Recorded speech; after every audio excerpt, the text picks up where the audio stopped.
El Señor, hermanos, es un Dios que llama, un Dios que corrige, un Dios que es paciente mientras que Él llama, pero un Dios que al final el tiempo se termina y el tiempo designado por Dios llega. Y le damos gracias al Señor, hermanos, porque vemos en este libro, hemos visto un libro confrontativo, un libro que nos llama a obedecerle, nos llama a corregir nuestras vidas. Y en muchas porciones pareciera fuerte la palabra del Señor. Pero si nos ponemos a pensar, hermanos, es el Señor que llama una vez tras vez tras vez. Jamás nadie podrá acusar a Dios de no ser misericordioso, de no advertir, de no llamar. Amén. Y el día de hoy, pues comenzamos este mensaje, seguimos en esta serie de Amós, adoración y justicia a la manera de Dios. Y el título del mensaje del día de hoy es Cuando Dios es rechazado, su juicio es inminente. Cuando Dios es rechazado, su juicio es inminente. Vamos a estar viendo el capítulo 7 hasta el capítulo 8, versículo 3. Todo el capítulo 7 y vamos a incluir los primeros 3 versículos del capítulo 8. Como podrán ver en la pantalla, el bosquejo de este día del capítulo 7, versículos 1 al 9. Vamos a ver cómo Dios es ignorado. Vamos a ver los versículos 10 al 17, cómo Dios es rechazado. Y finalmente, con los versículos 1 al 3 del capítulo 8, vamos a ver la consecuencia de ignorar y la consecuencia de rechazar a Dios. Quiero pedirle, hermanos, que me ayuden en oración. Amado Dios, te damos a ti la honra y la gloria. Esa es tu palabra, Señor. Y simplemente al estar delante de este pueblo con las escrituras abiertas, Señor, eso debe de causar en cualquier hombre un temor. Señor, no somos capaces por nuestra propia cuenta, por nosotros solos, Señor, de exponer tu palabra. Señor, esa es una obra que tiene y debe de ser espiritual. Es por eso que en este momento nos acercamos ante el trono de tu gracia y te pedimos que tú uses a este vaso de barro para que la gloria y la excelencia sea tuya, Señor. Para que tú seas glorificado en este día, Padre, usa mis labios, usa mi mente, mi corazón. Habla, Señor, a este pueblo como has hablado a mí. Sigue hablando a mí. Háblanos a nosotros, Señor. Confróntanos, corrígenos y ámanos mientras que lo haces. Sabemos que eres un Dios de amor, un Dios que se deleita en ser misericordioso, pero también eres un Dios de justicia, un Dios que tiene un tiempo determinado para todo, un Dios que no debe de ser ignorado, un Dios que no debe de ser rechazado.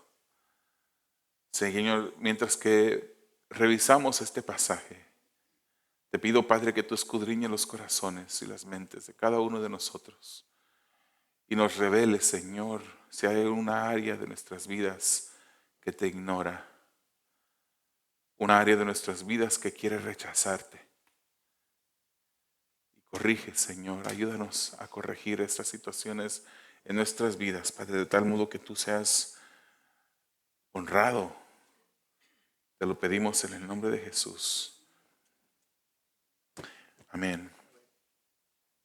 ¿Cuántos aquí tienen hijos? Creo que la mayoría de los que estamos aquí tenemos hijos. Hermanos, si el sentimiento de un padre cuando le llamamos la atención a uno de nuestros hijos y nuestros hijos nos ignoran, no es un motivo de celebración, no es un motivo de alegría.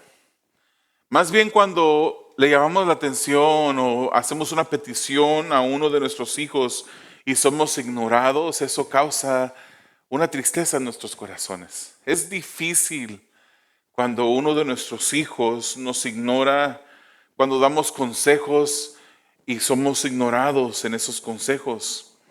Aún peor, hermanos, es cuando somos rechazados y el hijo más bien termina haciendo lo opuesto a lo que uno como padre les aconseja.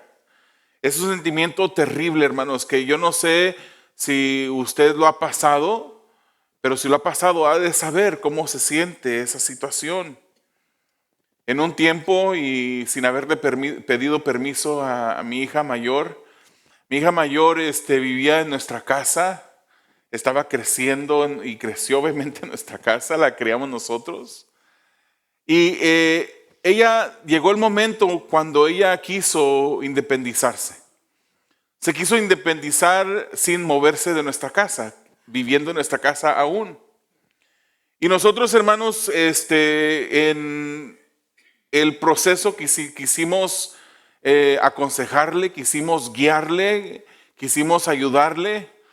Y fue un momento muy difícil en nuestras vidas, que ella decidió tomar su propio rumbo. Llegó hasta un momento en decirme a mí, a mi esposa: si ustedes quieren, cóbrenme renta, trátenme como un inquilino dentro de su casa, pero déjenme hacer lo que yo quiera hacer, llegar a la hora que yo quiera y no estar sujeto bajo las reglas que ustedes tienen en esta casa. Siempre dijimos a nuestros hijos: mientras que vivas en casa, se siguen las reglas de la casa.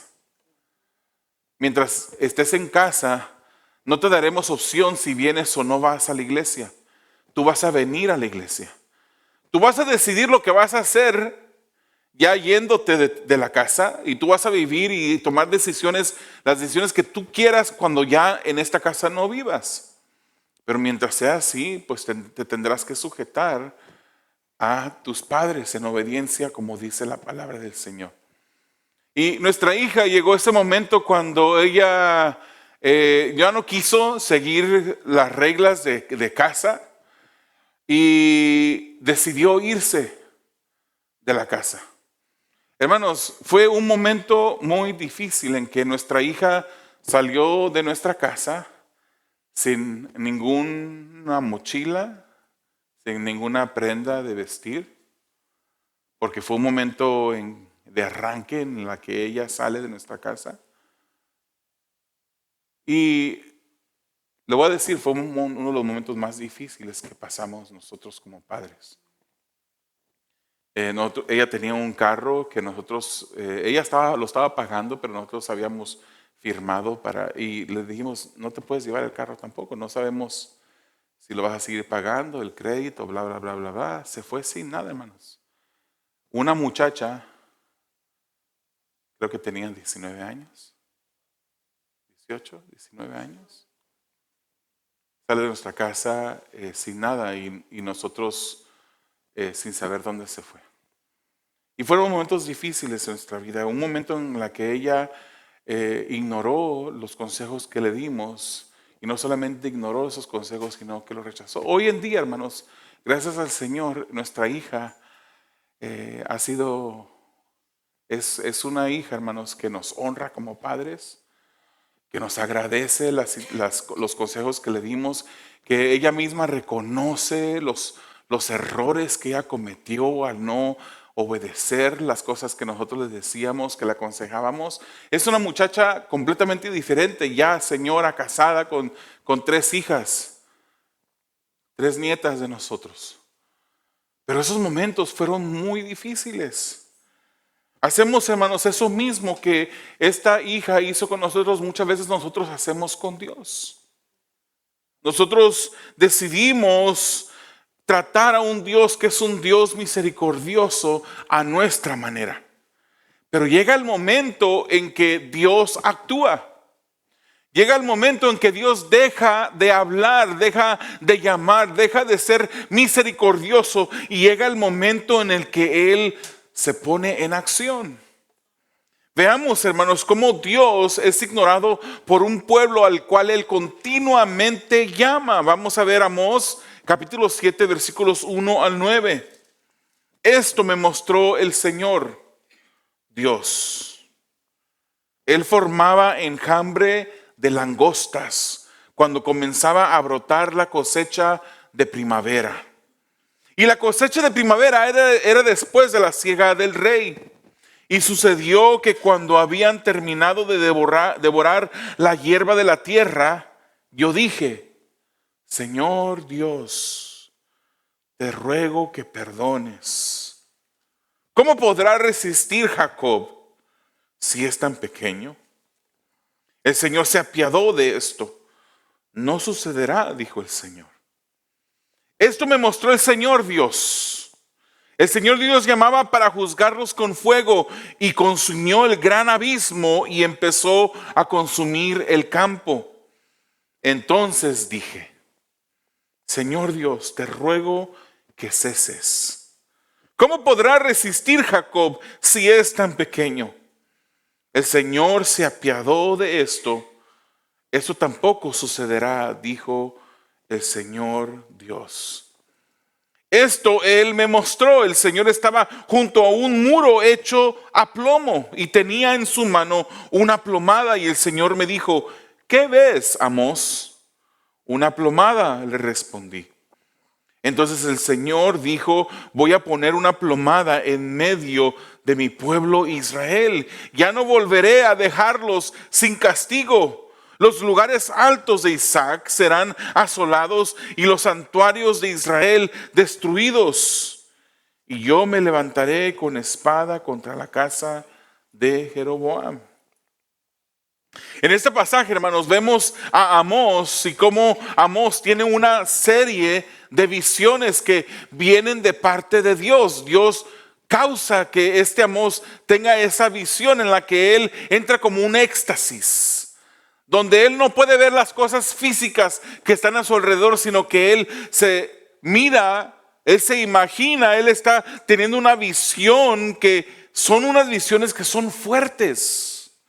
La primera visión, hermanos, dice las escrituras, involucraba un enjambre de langostas. Estos no son las langostas, el tipo de nombre o el tipo de langostas que nosotros conocemos el día de hoy. Esto es una referencia a un tipo de saltamontes. Amós miraba este enjambre de saltamontes que se acercaba en esta visión. Y usted se recuerda qué profesión ejercía Amós.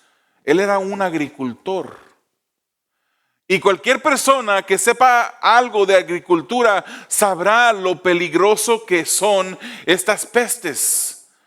Lo peligroso que es un enjambre de saltamontes que se aproxima a un sembradío.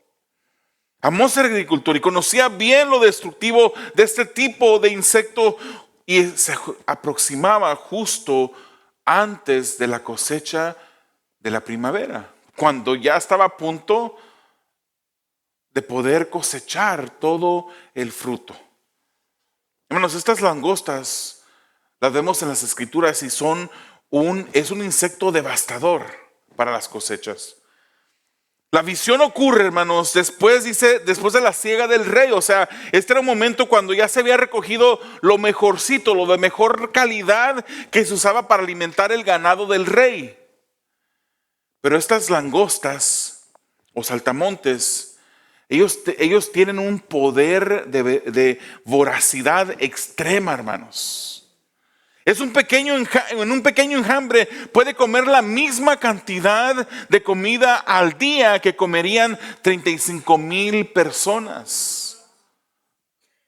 Consumen su peso en alimento al día.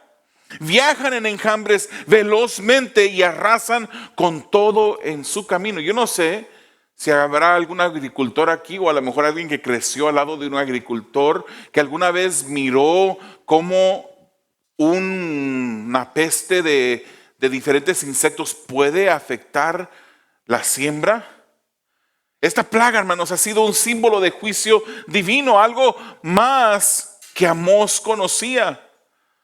Hermanos, son instrumentos de Dios para castigar. Y lo vemos en las Escrituras. Vemos el ejemplo en el tiempo de Egipto, cuando el pueblo de Israel estaba sometido a esclavitud en Egipto.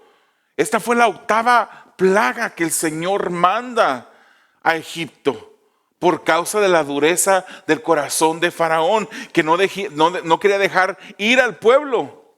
Este tipo de castigo también aparece en el libro de Joel como una destrucción que llama al arrepentimiento. O sea, hermanos, cuando esta visión viene delante de Amós, esta era un llamado al arrepentimiento igual como en Joel. ¿Usted cree que si este pueblo no se hubiese humillado y hubiese clamado a Dios, el Señor no hubiese tenido misericordia? Vemos ese ejemplo aquí. Tiene la visión Amós y Amós intercede por el pueblo.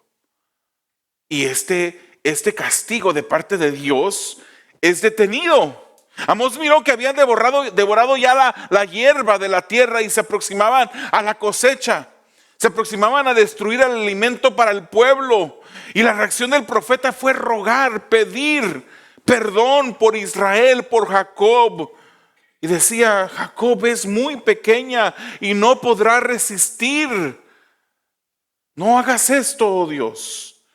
Y el versículo 3 dice que el Señor se apiadó de esto y dijo, no sucederá. El Señor dijo, no sucederá. Qué maravilloso ver al Señor, hermanos. Acceder a la intercesión de este profeta Amós. Qué maravilloso es ver cómo Dios se apiada cuando hay una persona que está intercediendo por misericordia. Pero entonces Dios le da otra visión a Amós. Dios mismo llamaba al pueblo para juzgarlos con fuego. La primera visión les quitaba el alimento. Esta segunda visión los llamaba a juicio al ser quemados a fuego. El pueblo quemado a fuego. Quemado al fuego como fue quemado al fuego otros pueblos antes que persistieron en su pecaminosidad.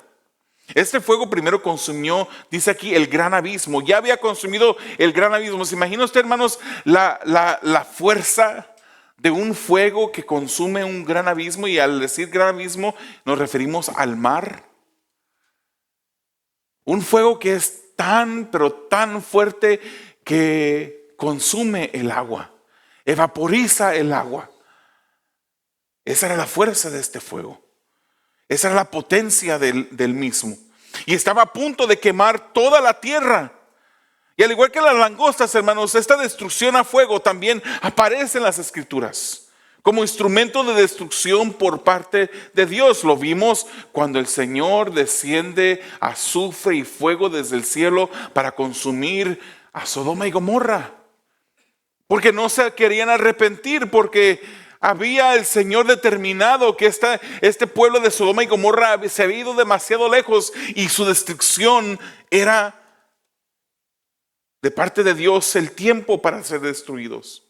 Vemos este fuego en Isaías 66:15, donde dice, porque el Señor vendrá en fuego y sus carros como torbellino para descargar su ira con furor y su reprensión con llamas de fuego. Hermanos, Amós de nuevo intercede al ver esta visión terrible, hermanos. Yo creo que ni nuestra propia imaginación o la imaginación más imaginaria, perdón por la redundancia ahí, nos podremos nosotros imaginar la visión que estaba teniendo esto. Yo creo que ni en las películas de Hollywood, ni con la inteligencia artificial que hoy en día se está usando, se podrá replicar una visión así. Amós de nuevo intercede, hermanos, y le ruega a Dios que cese lo que estaba por hacer. Dice, Jacob no podrá resistir, es muy pequeña. Y vemos que en el versículo 6 el Señor hace lo mismo que hizo en el versículo 3. El Señor se apiada de Jacob, se apiada de Israel. Y eso tampoco sucederá, dijo el Señor Dios. Quiero hacer un paréntesis y recordar, hermanos, que cuando el Señor, su escritura habla de Jacob, Jacob es sinónimo de Israel. Cuando se está refiriendo a el pueblo, él usa a veces ese nombre de Jacob refiriéndose al pueblo de Israel. Maravilloso ver al Señor acceder a la intercesión, hermanos. ¿Cuántas veces el Señor ha detenido su disciplina sobre nosotros cuando nosotros le pedimos después de habernos doblegado delante de Él? ¿Cuántas veces hemos estado ya sufriendo la disciplina del Señor por nuestra desobediencia? ¿Y por qué nos disciplina el Señor, hermanos? ¿Por qué disciplinamos a nuestros hijos? ¿Acaso los disciplinamos porque queremos verlos sufrir, porque queremos que ellos pasen un tiempo malo? ¿Ese será el motivo de nuestro corazón al disciplinar a nuestros hijos? Claro que no. Nosotros disciplinamos a nuestros hijos porque queremos instruirles, queremos que honren a Dios. Hace mucho tiempo yo usaba ese ejemplo con mis hijos cuando estaban pequeñitos. Yo les decía, eres tú un arbolito al cual yo tengo que asegurarse que crezca derecho. Y hay veces tengo que ponerte estacas alrededor y amarrarte con esas estacas.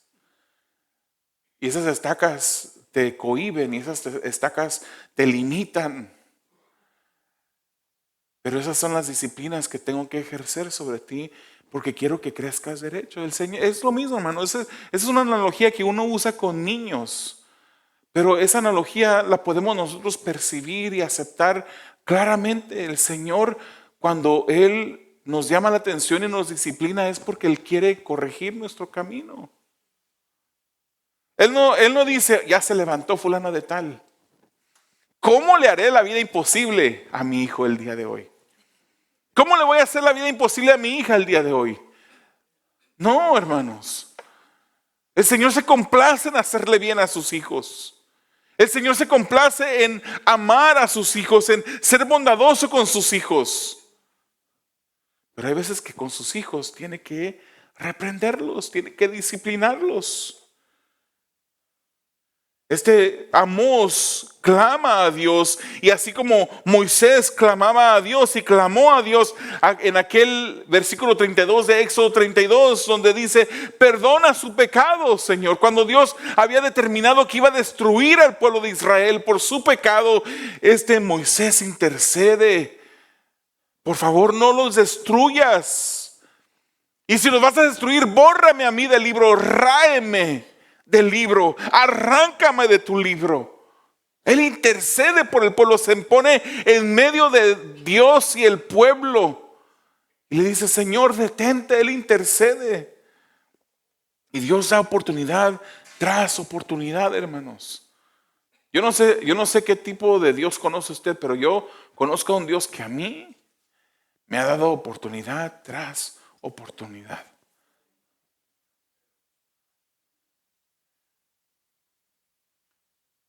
Dice las Escrituras que 7 veces cae el justo y vuelve a levantarse. 7 veces cae el justo y vuelve a levantarse. El justo cae porque se vuelve y se levanta. El que es justo, hermanos, no se queda tirado. No se queda tirado después de una caída. El justo cae y se levanta porque sabe que debe de honrar a Dios. En una tercera visión, Amós mira a Dios junto a un muro hecho a plomo, hermanos, y tenía en su mano una plomada. Yo no sabía lo que era una plomada, pero muchos de ustedes han de saber lo que es una plomada. Una plomada es un instrumento que se usa en la construcción para medir la rectitud de un muro. Si esa plomada es un instrumento antiguísimo, no sé si esa es una palabra, muy antigua, que se usaba, hermanos, en el tiempo de antes para poder asegurarse que una pared fuese construida recta, que no estuviese ladeada, que no estuviese chueca. Esta plomada, hermanos, era un instrumento de construcción para confirmar la rectitud, lo vertical de una pared. Y Dios dice, voy a poner una plomada en medio de mi pueblo. ¿Por qué? Porque así como esa plomada confirma si una pared es recta o no, esa plomada Dios dice, la voy a poner en medio de mi pueblo para ver si mi pueblo es recto. Voy a medir a mi pueblo. Voy a medir su rectitud. Y la pared que Dios estaba midiendo, hermanos, era este pueblo de Israel. Y usaba la plomada para medir su rectitud, su justicia. ¿Qué creen, hermanos, que Dios encontró en un pueblo hundido en la idolatría? Era un pueblo idólatra, hermanos, que adoraba al dios Acera, que era el dios del sexo. Adoraba al ídolo Anat, que era el ídolo de la guerra. Adoraba al ídolo Baal, que era el ídolo del clima.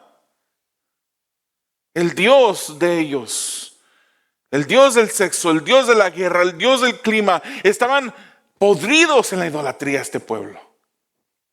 Hermanos, si hay algo que Dios aborrece, es la idolatría.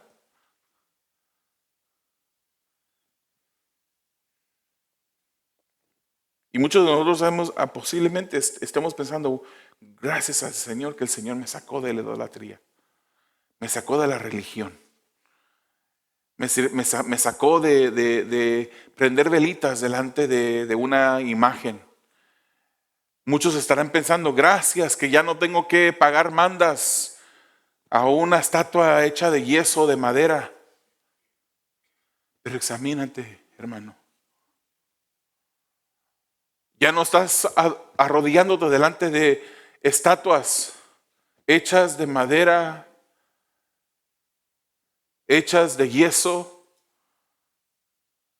pero posiblemente te arrodillas todos los días delante de una estatua o de un ser hecho de carne o de otra cosa hecha de fierro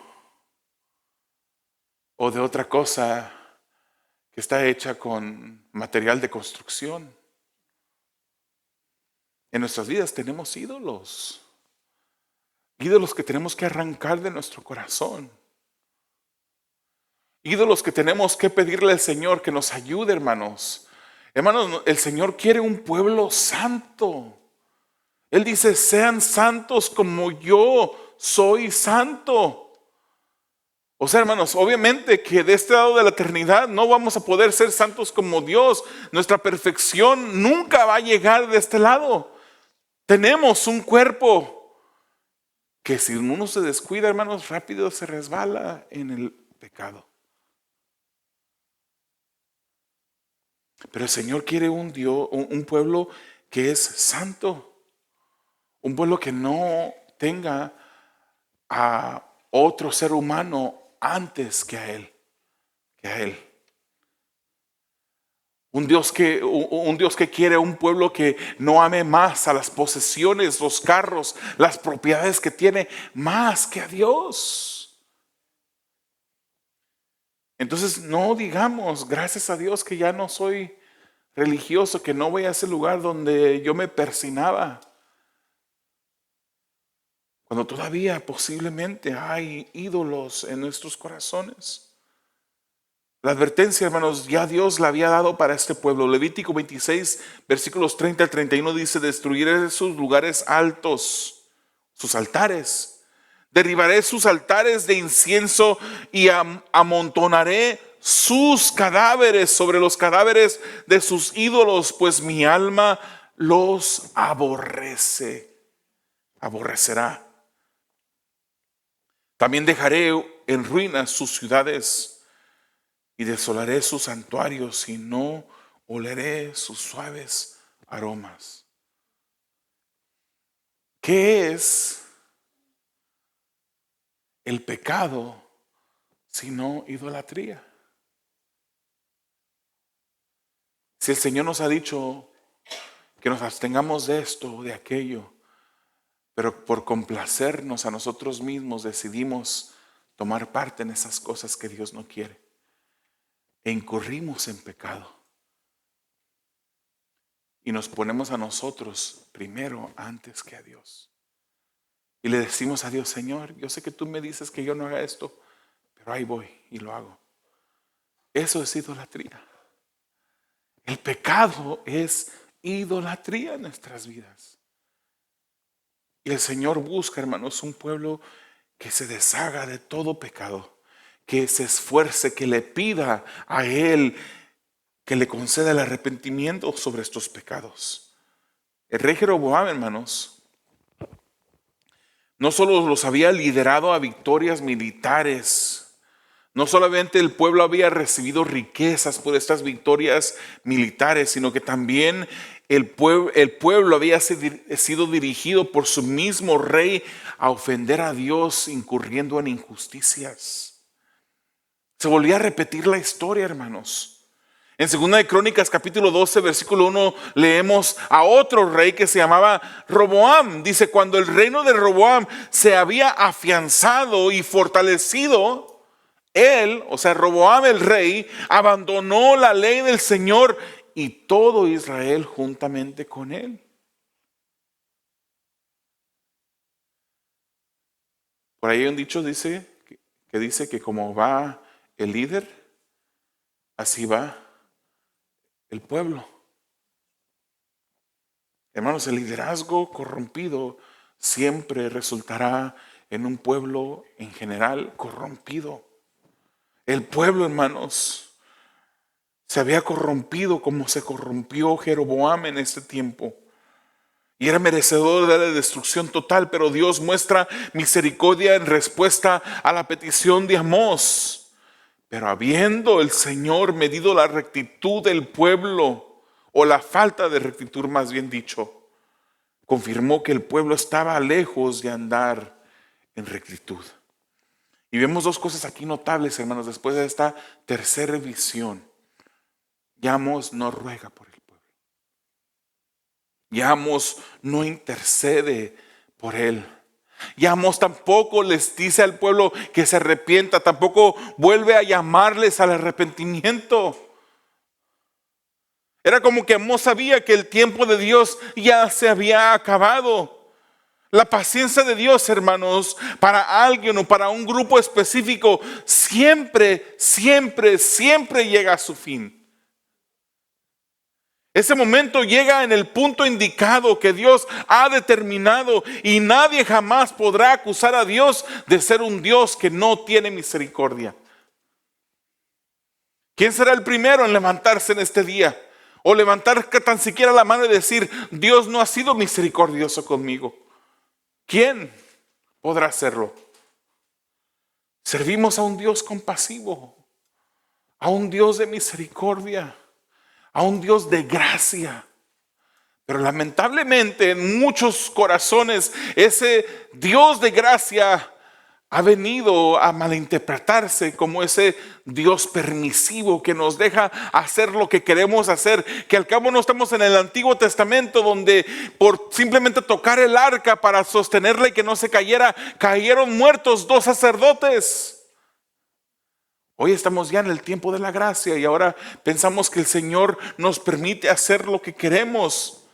Sí, hermanos, Dios es un Dios compasivo. Sí, Dios es un Dios amoroso. Vemos en Salmos 4:1 que dice: cuando clamo, respóndeme, oh Dios de mi justicia. En la angustia me has aliviado. Ten piedad de mí, escucha mi oración. El salmista sabía que podía ir a Dios porque Él era un Dios compasivo y un Dios de amor. Pero la disciplina y el juicio de Dios llega porque llega. El tiempo se acaba. El tiempo de Dios que tiene determinado un momento determinado se acabará. Ahora veamos, hermanos, esta parte del capítulo 7, donde Dios es rechazado. Ya no es poesía, aquí estamos viendo ya una narrativa. Y dice el versículo 10: entonces Amasías, sacerdote de Betel, envió palabra a Jeroboam, rey de Israel: Amós conspira contra ti en medio de la casa de Israel. La tierra ya no puede soportar todas sus palabras. Y también le dice: porque así dice Amós, Jeroboam morirá a espada y ciertamente Israel saldrá en cautiverio de su tierra. ¿Dijo esto Amós? Claro que sí lo dijo. Y Amasías corre rápido con el rey a decirle, dice el versículo 12. Entonces Amasías dijo a Amós: vete, vidente, huye a la tierra de Judá, come allí pan y allí profetiza, porque en Betel no vuelvas a profetizar más. Pero en Betel no vuelvas a profetizar más, porque es santuario del rey y residencia real. Aquí no te queremos, fuera de aquí. Versículo 14. Entonces Amós le respondió a Amasías: yo no soy profeta, ni hijo de profeta, sino que soy boyero y cultivador de higueras. Pero el Señor me tomó cuando pastoreaba el rebaño y me dijo: ve, profetiza a mi pueblo Israel. Ahora pues, escucha la palabra del Señor. Tú dices: no profetices contra Israel, ni hables contra la casa de Isaac. Por tanto, así dice el Señor: tu mujer se prostituirá en la ciudad.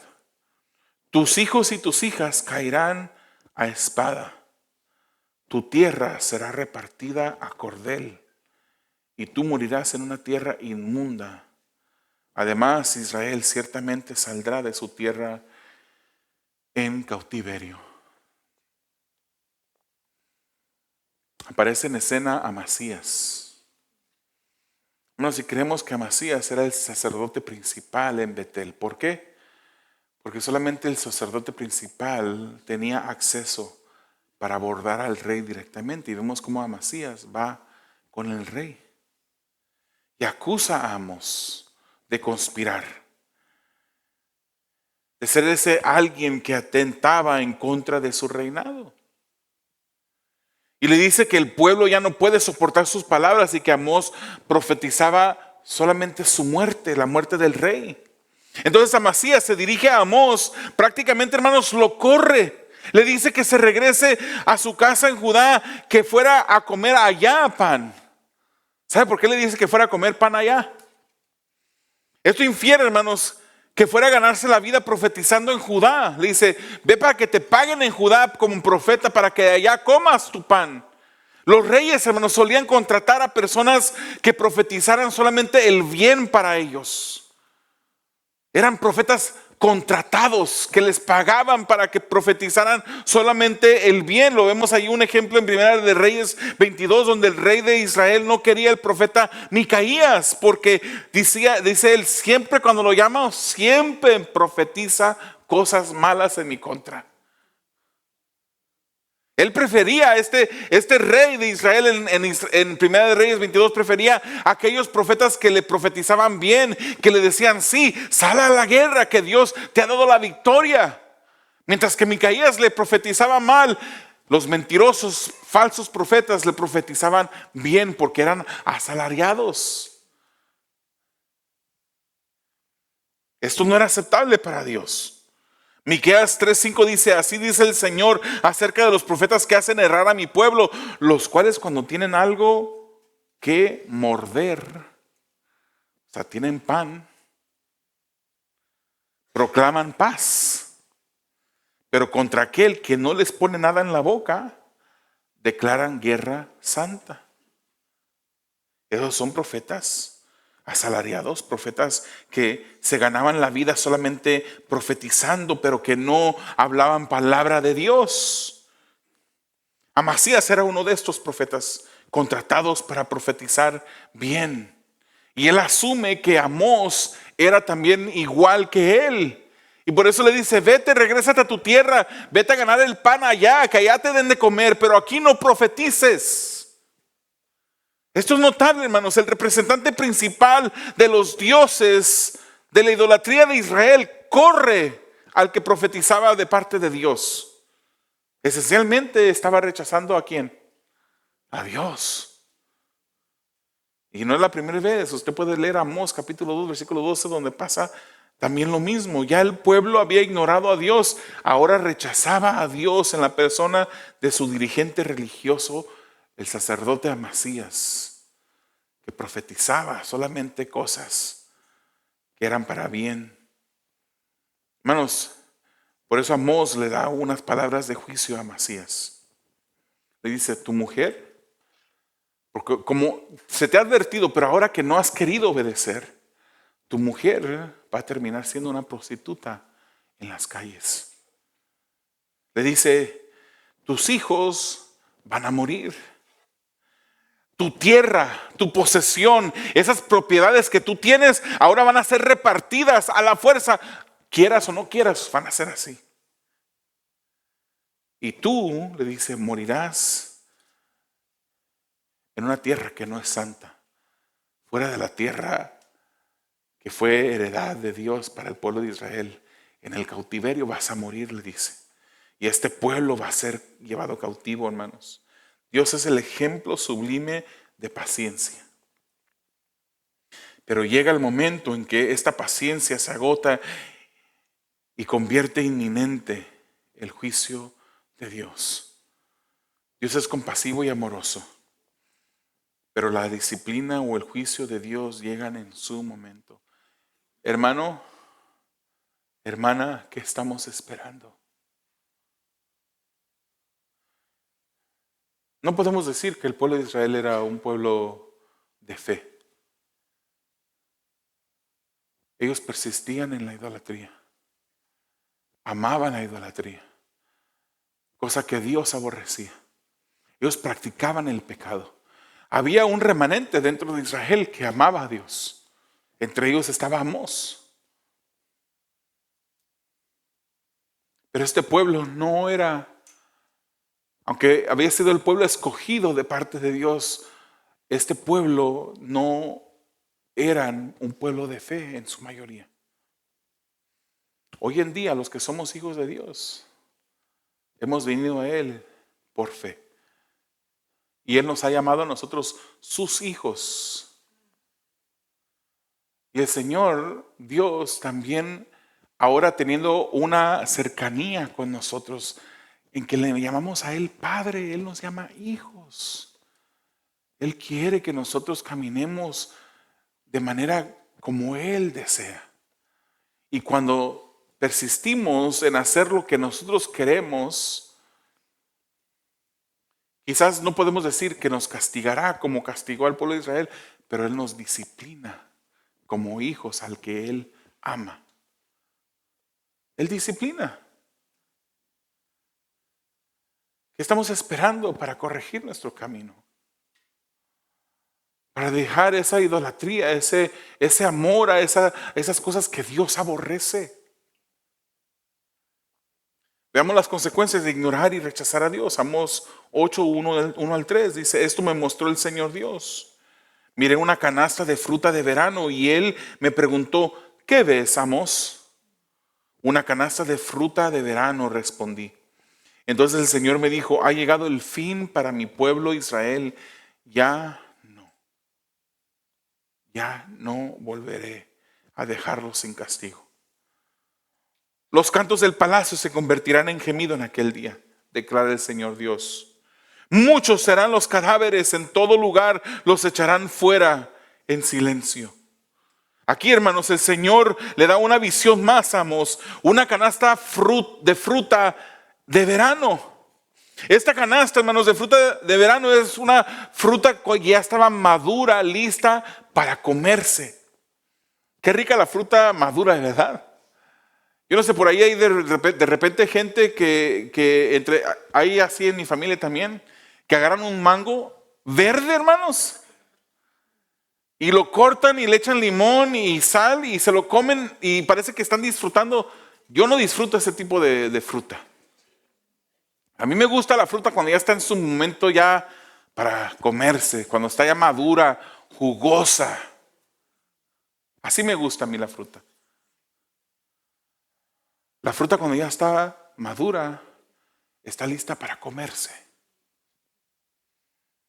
Y esta canasta de fruta de verano estaba ya madura, lo que significa que Israel había llegado al punto de pecado, que ya Israel era como una fruta madura que estaba lista para ser devorada. Ahora ellos iban a cosechar lo que ellos mismos habían sembrado. Y el Señor dice, ya no. Qué triste, hermanos, ya no. Ya no volveré a dejarlos sin castigo. Los cantos del palacio se convertirán en gemido en aquel día. Muchos serán los cadáveres que sacarán toda la gente de las casas en silencio, en duelo, con tristeza. Este pueblo nos había buscado este resultado. Practicaban en alto nivel de la injusticia. Se aprovechaban del pobre. Vendían al pobre como paga de deudas y no le ofrecían al pobre ese juicio justo o juicio legal. Esto es increíble, hermanos. Sometían a sus mismos hermanos a la esclavitud que ellos mismos habían sometido, que sus padres habían sido sometidos en el tiempo de Egipto. Ellos conocían bien lo que decía Éxodo, donde dice: los egipcios pues obligaron a los israelitas a trabajar duramente y les amargaron la vida con dura servidumbre en hacer barro y ladrillos y en toda clase de trabajo del campo. Todos sus trabajos se los imponían con rigor. Ellos conocían esto y habían llegado al punto de hacer lo mismo con sus mismos hermanos, persistiendo en su camino de injusticia, su falta de rectitud, su idolatría. Entonces la ira de Dios estaba determinada para este pueblo que no se arrepintió. Ya la paciencia de Dios se había acabado y el juicio de Dios era seguro. El pueblo había logrado una hazaña muy, muy difícil. Y esta era hacer que un Dios que es compasivo y amoroso llegara al punto de determinar la ejecución del juicio sobre el pueblo que Él había escogido. Israel en el año 722 es conquistado por Asiria. Hermanos, Dios es un Dios compasivo y amoroso. Y en el contexto de nosotros, hermanos, no dejemos que esa característica de compasión de Dios y ese amor de Dios nos engañen. La disciplina o el juicio de Dios llega en el momento que Dios ha determinado. ¿Se recuerda lo que dice Gálatas 6:7? No os engañéis. Dios no puede ser burlado. Porque todo lo que el hombre sembrare, eso también segará.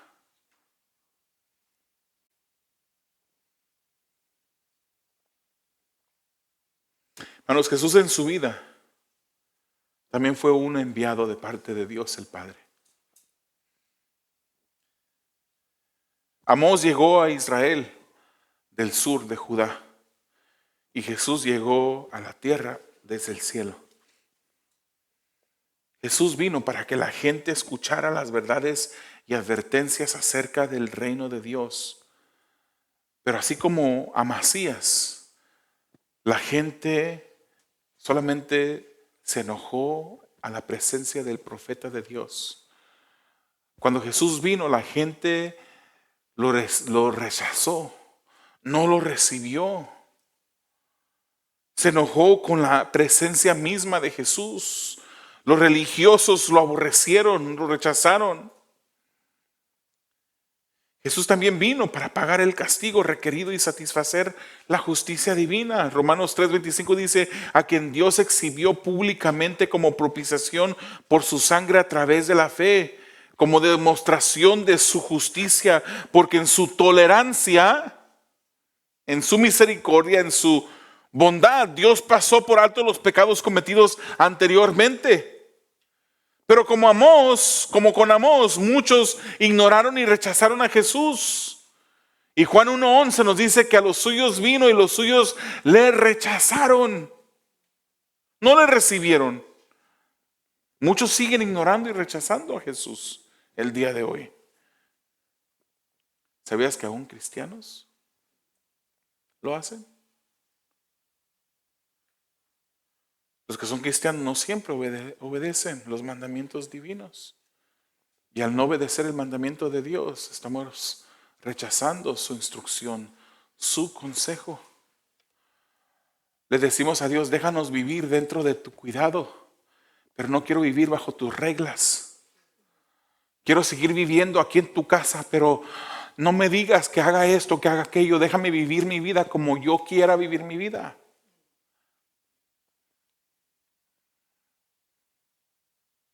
No seamos aquellos que ignoren y rechacen los consejos de Dios, el consejo de su palabra. El incrédulo ignora y rechaza a Jesús, pero sus hijos, que sus hijos ignoren a Dios y rechacen a Dios, es algo terrible, hermanos. Yo te voy a invitar a que cierres tus ojos, inclines tu rostro y quiero que medites conmigo estas cosas que voy a decirte. Querido hermano, yo te quiero motivar, te quiero exhortar a que vivamos vidas agradecidas con Dios, a que busquemos apartarnos de la injusticia.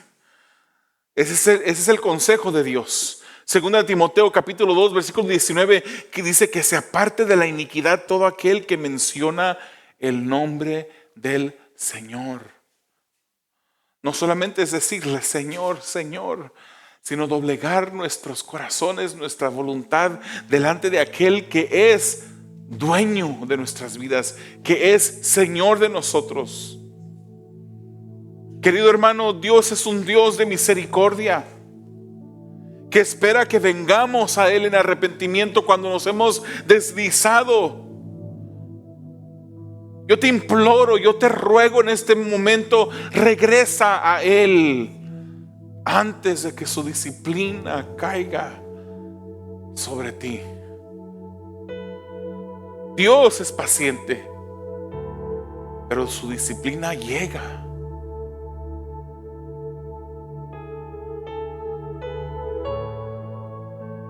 Querido hermano, sigue predicando la palabra, aunque seas rechazado como lo fue Amós, aunque no te reciban como no recibieron a Jesús. Sigue predicando la palabra. Juan 15 dice: si el mundo los odia, sepan que me ha odiado a mí antes que a ustedes. Si ustedes fueran del mundo, el mundo amaría lo suyo.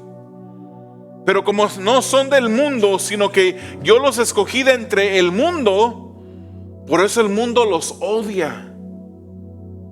Acuérdense de la palabra que yo les dije: un siervo no es mayor que su Señor. Si me persiguieron a mí, dijo Jesús, también los perseguirán a ustedes. Si guardaron mi palabra, también guardarán la de ustedes.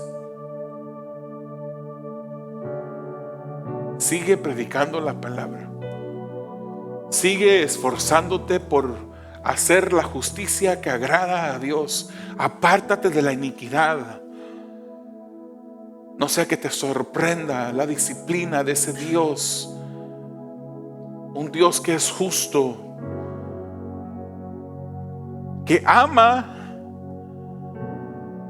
Pero si Él fuera injusto, no amaría de verdad. Porque Él ama, Él es justo. Y porque Él ama, disciplina, porque es justo.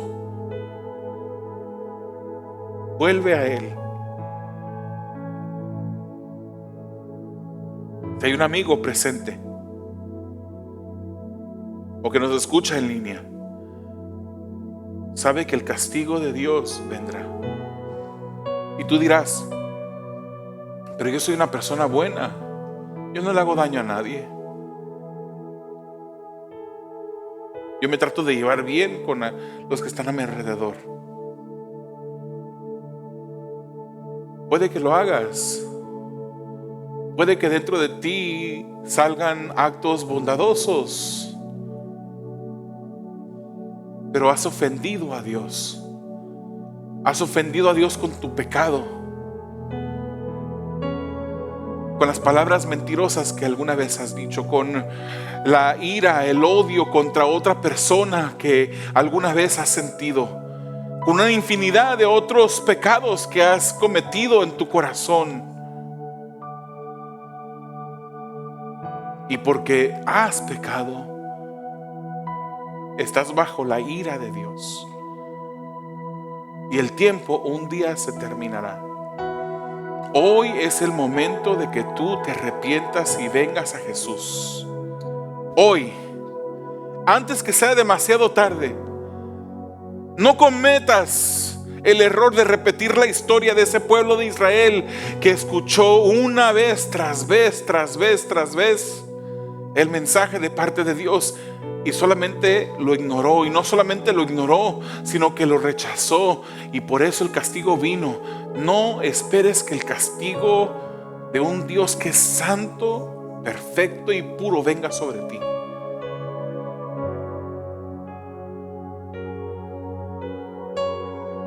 Él no se tardará.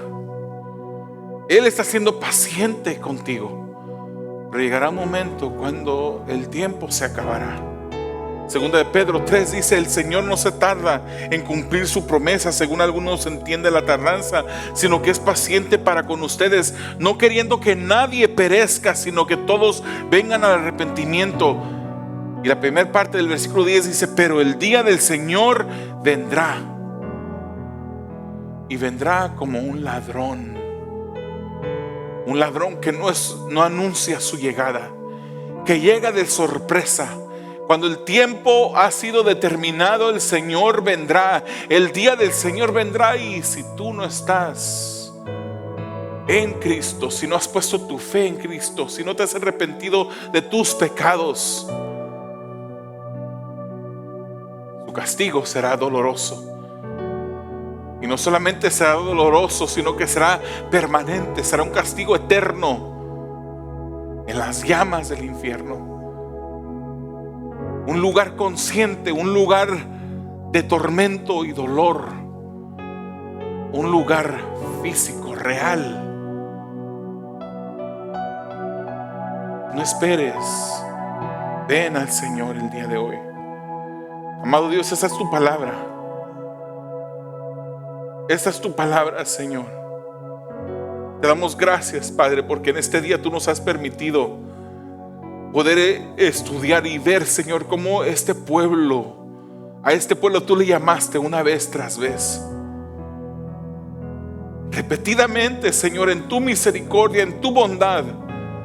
No permitas, Señor, que nosotros, como tus hijos, sigamos divagando.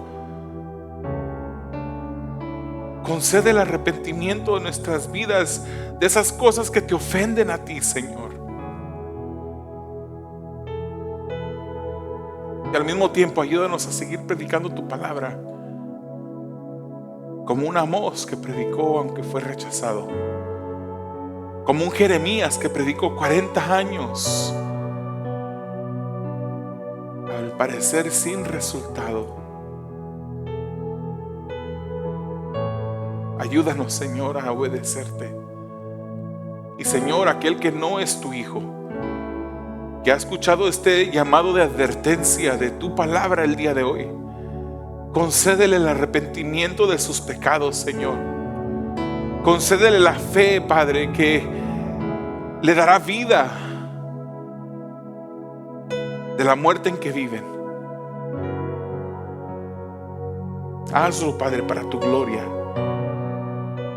Para tu gloria, en el nombre de Jesús lo pedimos. Amén.